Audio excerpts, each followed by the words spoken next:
I didn't grow up in the most pleasant environment.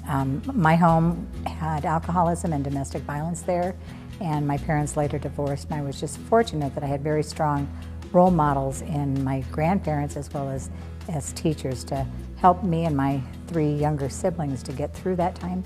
It wasn't a pleasant time, but it really made me stronger and I think more empathetic to what other people might experience later on in life.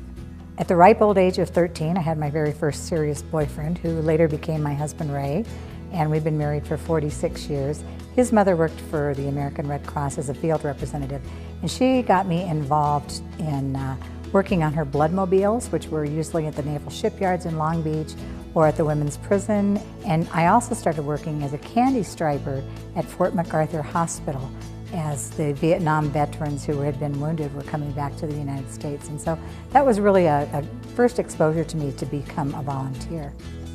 In 1991, my husband had the opportunity to transfer to the bank affiliate here in Greeley that he had been with in South Dakota.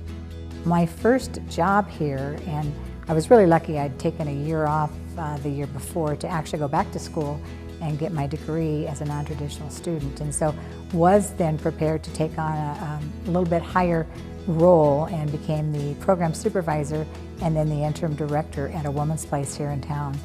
After I left a woman's place, I became the executive director of Right to Read of Weld County, and I was there for 5 years. That was my very first connection with United Way, and I actually served on the United Way's Directors of Volunteers and Agencies Committee to help with the volunteerism. After I left Right to Read, I joined the UNC Foundation, which is our largest nonprofit here in the community, and that was a great opportunity to learn the behind-the-scenes stuff for endowments and scholarships and working with donors and board members as well.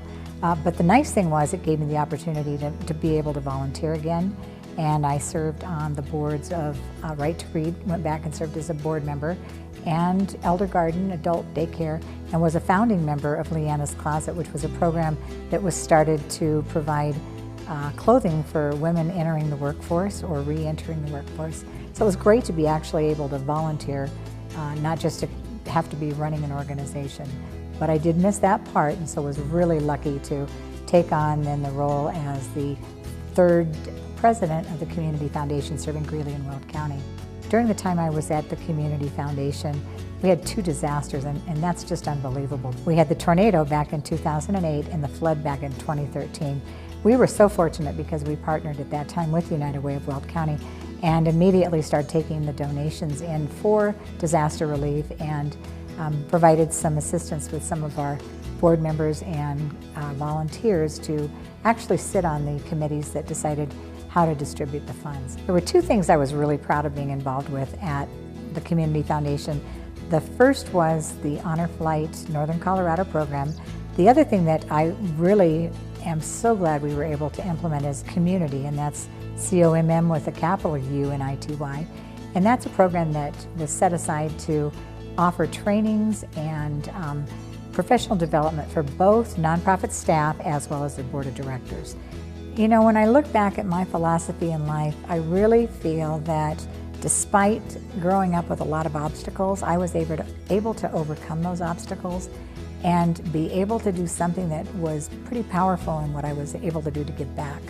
And the rewards are something that you just can't imagine, and how good you feel after you've worked hard and long at something, or just knowing that what you're doing is going to make a difference.